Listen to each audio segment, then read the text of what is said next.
And instead, we told Kevin, we have Hugh.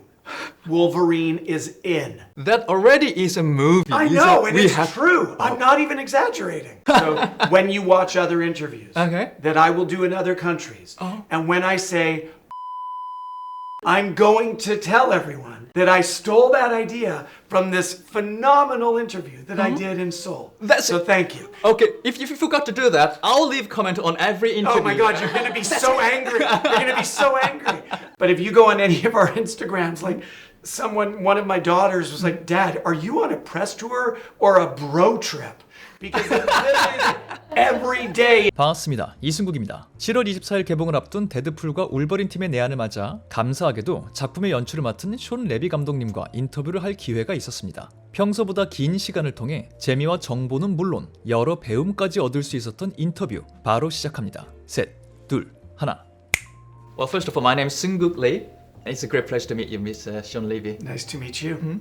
Before we start, I have to mention this one. I recently watched the Netflix show, All the Light We Cannot See, and I loved it. Thank you. Yeah, so I was going to actually ask you about it. The previous show is set in Saint-Malo in World War II, and next you're making movies in Deadpool with Ryan Reynolds, Hugh Jackman. So how did you cope up with transitioning continuously on the set? I always let the tone of the movie be dictated by the tone of the story. So All the Light We Cannot See was a Pulitzer Prize winning book that I adored. It's very poetic, it's very emotional, and obviously historic. Deadpool and Wolverine is a completely different tone. Yeah. It is audacious, it's edgy, it's funny as hell, and it's got massive action. Yeah. And so for me, it's very fun. It's fun to use different muscles in our body. Okay. That's what it's like directing something that is so different from the thing you direct next. It's interesting you mentioned using different muscles in your body because I actually went to the footage screening days ago. Great. And I just cannot believe you begin this movie in that manner. It was a fantastic way to start the film. You know what? I always thank you, first of all, because when Ryan and I came up with the opening, we knew it was risky, but we also knew that it is perfect because the opening 5 minutes of every movie declares tone. Yeah. It's where a director creates a relationship with the viewer. True. And a director tells the viewer, here's what we're gonna do. Here's what you can expect. So by opening Deadpool and Wolverine, where we do and how we do, I'm telling the audience right away, this is Deadpool. It's a little crazy, it's very audacious, it's very subversive, and it's got a combination of humor, action, and music. Yeah. Music being a big part of that sequence. That is prototypically Deadpoolian and not like any other kind of superhero movie. Yeah, I totally agree with you. And I'm pretty sure everyone who watches this movie and who are familiar with those two Deadpool movies, they will go like, okay, this is Deadpool movie. I'm rooting for it. And that was important because nobody knew what would Deadpool be in the MCU. Sure. What would Deadpool be at Disney? And so this was my way of saying it's still Deadpool. While I'm totally agreeing with you, it was really interesting to hear that you are directing this movie because as a fan who enjoyed your previous works like Real Steel, Free Guy, and Night at the Museum trilogy, it was interesting you're directing this R-rated movie because this is the first R-rated MCU film. So was this a challenge for you to direct this film or has it been your secret wish to direct this kind of movie? Totally my secret dream. Okay. Totally what I was hoping would happen. And I've loved my career. I've been very lucky. A lot of my movies have become very successful. But I've always been a fan of this genre. And I've always wanted to push my limits and be more playful with tone in a way that R-rated superhero movie allows. And so, when Ryan said to me, we were making the Atom Project, and he said, I'll only do Deadpool 3 if you do it with me. And he goes, I know you're gonna say no because you always do original films. And I said, I'm not gonna say no. I'm gonna say yes right now. And that's how it began. When you said that, how did Ryan respond to that? Really?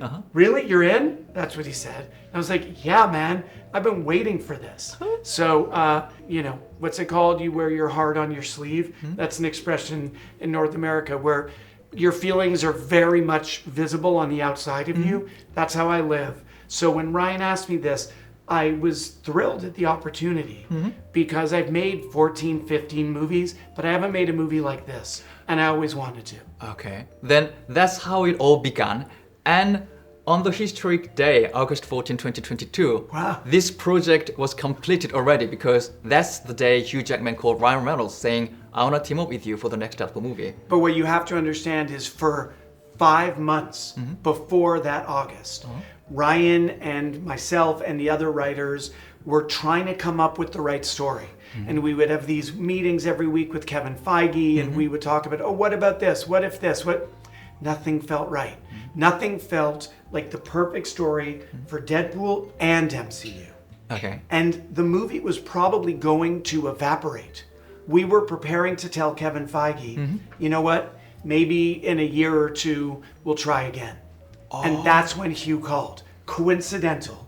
Yeah, I heard that actually on that day, Ryan's gonna meet Kevin Feige for the movie. I was Were you on with that him? Zoom. We had a Zoom every week with Kevin. Okay. And on that Zoom was going to be the time that we told Kevin it's over. Wow.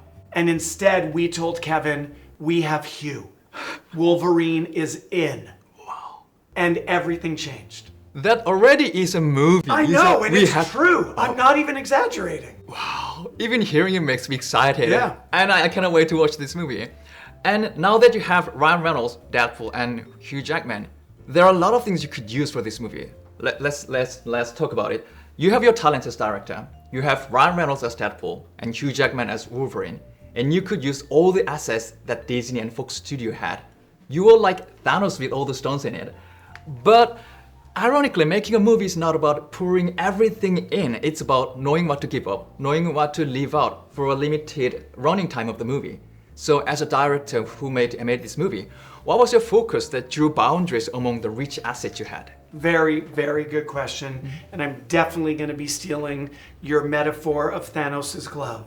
So when you watch other interviews that I will do in other countries, and when I say, I was Thanos, and I had all the stones, I'm going to tell everyone that I stole that idea from this phenomenal interview that I did in Seoul. So thank you. Okay, if you forgot to do that, I'll leave comment on every interview. Oh my God, you're going to be so angry. You're going to be so angry.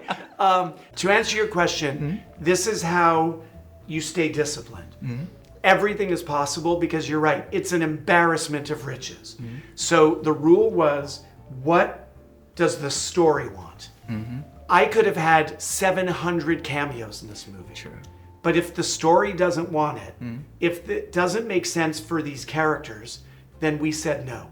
We only included the assets and the opportunities that made sense for the story. So that was every day we would get tempted with, oh, that actor wants to be in the movie. We could use that prop. We could use this mythology. But if it doesn't serve this story, which is Wade Wilson and Logan stuck together on a journey that will change both of them. If it didn't serve that story, then we didn't use it.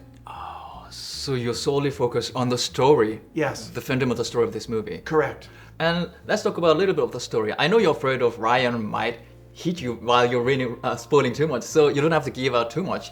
I just wanted to ask you, while Deadpool movies are really great, fun movie to watch, people relating to the emotional journey Wade Wilson goes through in the first two movies was another charm of this franchise. And describing this particular movie, you said there'll be much more character depth and heart than people expect. So knowing this will basically be a fun ride, Yeah. what should we expect from this So movie? you saw 37 minutes of the movie, right? And Yeah. you saw the fun ride. Sure. What is to come in the meat of the film is the evolution of these two characters and their connection. So yes, it's fun and funny. Yes, it's got mad action. And there's a lot of fighting and a lot of conflict and arguing. But little by little, connections are made between two characters who are both wounded and haunted with regret. And the movie ends up being about this brotherhood, this dysfunctional superhero brotherhood that is unexpected. And the movie ends up delivering a level of warmth and a level of emotionality that I think people won't be expecting. they're going to expect the fun. They're going to expect the crazy. But they're going to get a lot more when they watch the whole movie. Okay, then let me just ask this. Will people cry watching this movie? Well, I never want to say that. Okay. But I'll say that I've seen this movie with several audiences now, and very often I do see those tears and I do hear those sniffles. Okay, that's enough. I don't want to ruin the movie for me, so that's enough. And taking a step a little bit into the characters, this is Deadpool movie basically. When you watch the first two Deadpool movies, Wade Wilson do something after something happened, but from the trailer, it seems like he does something because he don't want something to happen. He tries to prevent something.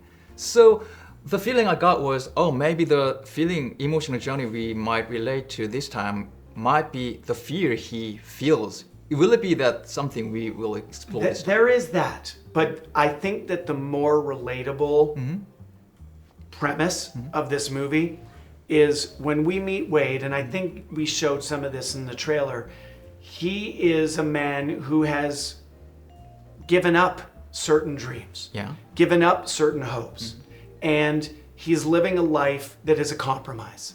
And then he gets an opportunity. He gets an invitation to be something bigger than he was, to become, in his own words, Marvel Jesus. But he also finds out that his world is at risk. And so does he do the thing that feels good to him, which is to be Marvel Jesus, or does he do what he has to do to save the people he loves? And that's the beauty of Wade Wilson and Logan, by the way. They are very flawed, like us. They are wildly imperfect. But when the stakes are high, they somehow find a way to do the right thing and to come through. And that's very much the story that this explores. Okay. I can't wait to see the movie. And preparing for the interview, I was surprised the fact that you are actually good friends of Ryan and Hugh. I know the friendship between Hugh and Ryan, which goes on for more than a decade. But that's just because I'm not famous. So no, you are a famous star. Little by little. Thanks to you, I feel like I might be a little bit more famous now. But if you go on any of our Instagrams, like one of my daughters was like, "Dad, are you on a press tour or a bro trip?" Because literally every day it's 70 pictures of the three of us smiling, the three of us hugging at a baseball game. We are very good friends in real life, and it's a very supportive friendship. True. And I'm very lucky for it. And as a fan, it's really good to see three of you hanging around with the tours. And I heard this from other news. You actually went to the baseball game in Korea. The first thing you do was went to the baseball game. And I think it was Ryan or Hugh. They said, three of you made a pact. Whenever you went to a new country for the tour, when one of you suggests cultural experience, the others cannot deny that. They have to follow that. We call it can't say no. Can't say no. Can't say no. And you're the one who came up with the baseball game. Yeah. So how did you come up with that? Well, the truth is that Ryan likes to be in bed by 8 p.m. So I knew, first of all, it had to be something interesting because this was way past his bedtime. He has the bedtime of a 9-year-old. He wakes up at 3:30 a.m. But I knew it had to be interesting. I knew that obviously Korea has generated so many exceptional baseball players. And I know there's a real love for the sport here. And so I knew we were landing at 6 p.m. And I asked some people to help me find a game in Seoul that night. And we went right from the airport. That's already something that Deadpool would do to his friends. Yeah, no, it was really good. And Hugh had taken us to a museum in another country. And Ryan was like, "Hugh, this is so much better than a museum." So I feel like I won.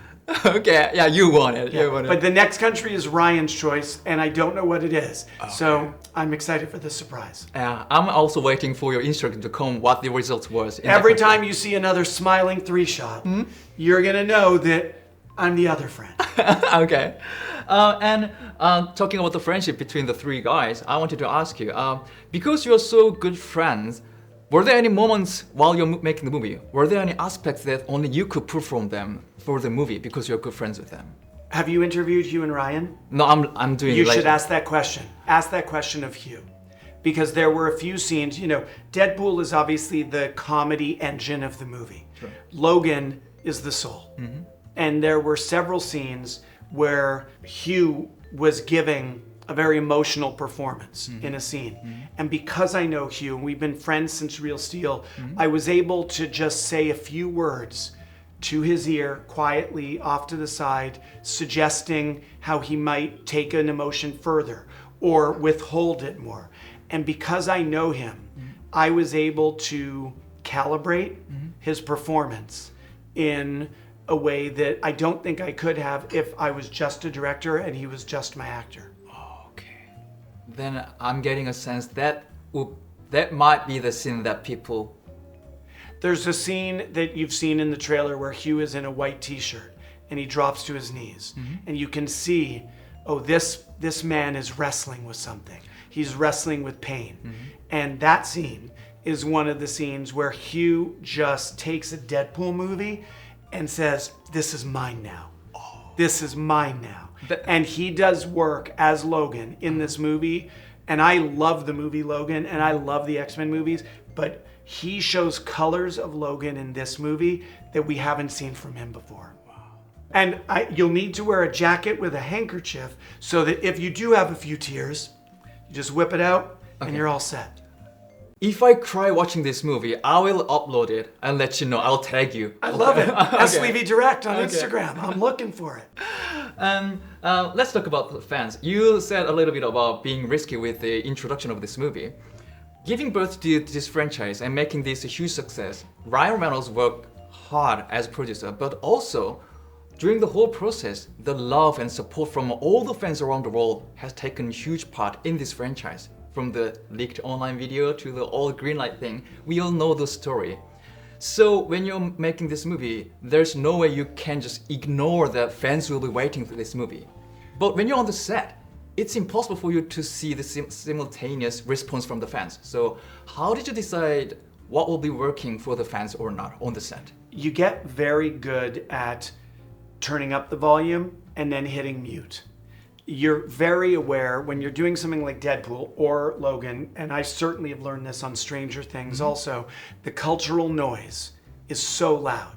And you exist as a success, as a hit, because of the fans. So you want to hear it, you want to respect it and acknowledge it. But when it's time to write that scene, or time to direct that moment or edit it, you have to hit the mute button and you have to go inside yourself and just listen to your own creative instincts. So it's in there. All those fan desires and expectations, you're aware of them, but you have to know when to push them to the background, and now I'm just gonna focus on this creative moment. And you're always going back and forth between the two. Oh, that really leads back to the comment you made earlier, like you were solely focused on the story. So you're muting out those sounds and yes, focusing but to be clear, this story is about two characters, but this story is also about the legacy of these heroes. Not just how I feel about that legacy, not just how the whole world feels about that legacy, but the theme of legacy is central to the story of this movie, as you will see. Okay. A few minutes ago, you mentioned connections quite a lot. And you actually mentioned connection in your previous interviews. You said you make movies to make a connection with people. You want to make a movie that make connection with the biggest audience possible. So is it still, and will it be always your fundamental philosophy as a director, making connection with the audience? I think so. First of all, I'm not young anymore. So I think that who I am is pretty much who I am now. But I think that I love movies that connect me to my feelings and connect me to the people sitting next to me in that movie theater, in that cinema. That is an experience that I value. And so it's always the base of where I create from. And it doesn't mean that I won't do different things. I did All the Light We Cannot See, and it's completely different from Deadpool and Wolverine, but All the Light We Cannot See got watched by millions and millions of people around the world, and it was able to make a connection with the audience. It's not laughter, but it's emotion, it's ideas, and as long as I can keep telling stories that connect with audiences, and not just in North America, but around the world, because that's always been a huge part of my career, is telling stories that can resonate on a global scale, then I will consider myself the luckiest of men. Well, You already are luckiest man, and you'll keep being the luckiest man alive. I can bet on it. And like I said just before, you're not old, but you're not young anymore. You've been in the industry for decades. What's interesting is you keep giving us these entertaining movies, and not just the people who grow up watching your movie, but the people who start getting into this industry, who get interested in this movie, they also respond to movies. People in their 10s, 20s, 30s, they all respond to movie. So as a creator, as a director, how do you keep edgy like this? That's a really good question, and I am very grateful for the way that people of different ages and generations have embraced or connected with my films. How do you keep edgy? Well, for one thing, I surround myself with people of every age. I'm also lucky, I have 4 kids, and so I live with a real diversity of generations. And my daughters it's 4 daughters. And so they are very quick to say to me, no, Dad, no. The first audience. Always the first audience. When I made the first night at the museum, I literally, it was the scene where the dinosaur is drinking from the water fountain. And like my 6-year-old said to me, Dad, that's too scary for too long. Kids want to be scared, but they don't want to be too scared. That's a comment from 6-year-old. Yeah, that was my firstborn when she was 6. And that was the first time I remember, my daughters are going to always be my first audience. So that's how, I don't know that I stay edgy, but at least I stay from not being lame. Oh, that's great attitude. Yeah, I'll just that's what I'm going for. Not lame. But no, it's the truth is that I listen to culture. It's something Ryan and I share, whether it's on social media or the internet or just meeting people. I listen to culture because that's how I stay current, and it's how I stay sensitive to what's happening in the moment. Okay, this probably be one of my last questions. Now that I mentioned you are really open to the current culture that's going on in the world, but I'm getting older every year, and as we get older, we kind of build up our own principles and our frame of looking at current cultures. Even though you are open to the cultures, sometimes there must be some rejection inside you that, okay, this is the current culture, but I don't like it. Or maybe this is new, but I like it. So while staying open, how do you digest the culture and make it your own? Really, really smart question.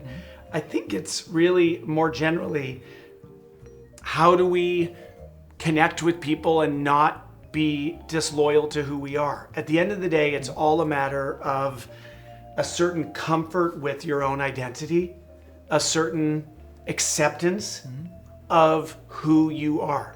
You're different than me. You're going to react to a cultural moment differently than me. And the truth is that we should be open, but we shouldn't shift who we are to be accepted or to be liked. If I succeed at anything with my daughters, it's to raise them with a confident, clear, and loving sense of who they are. And I think that's good advice for any of us at any age. Yeah, I think people who are watching this video will be inspired by the comment you just made, because currently we are all thinking about how do we cope with all of the It's too much, right? changes, It's like every day is a tsunami of information, of news, of images, of expectations and opinions. It's too much. And so it's a challenging time to be young and to have the whole world coming at you through your phone all day and all night. I think it makes it extra important to have a clear, confident sense of what you want, what you believe, and who do you want to be. Well, thank you for your honest and sincere answers. And I think it's time to wrap things up. So thank you for making this happen. Thank you for bringing this to the theaters where we can enjoy with the others at the same time. And I hope you stay as you are for the rest of your life and keep us giving us entertaining movies. Well, I love this job, and I know it's a privilege to entertain people all around the world, and it's why I come to work, whether it's talking to you or going to the set, I come to work excited still. And so I hope that continues. Thank you. Thank you very much. And don't forget to mention me when you stole my line. No, I'm definitely stealing your line. And don't forget to tag me when you're crying. Okay, got it. Thank you very much. Thank you. That's great. Really nice to meet you. Thank you. It was Great great. to meet you. Thank you very much. 네, 그렇게 숀 레비 감독님과의 대화가 마무리되었습니다. 데드풀과 울버린은 7월 24일 개봉하니까요. 관심 있으신 분들은 극장에서 확인하시길 바랍니다. 영상 마음에 드셨다면 구독하고 영상 좋아요 누르시고 댓글 남겨주시는 거 잊지 마시고요. 저는 다음번 다른 영상으로 돌아오도록 하겠습니다. 지금까지 전 천재이승국의 이승국이었습니다. 감사합니다. 바이바이.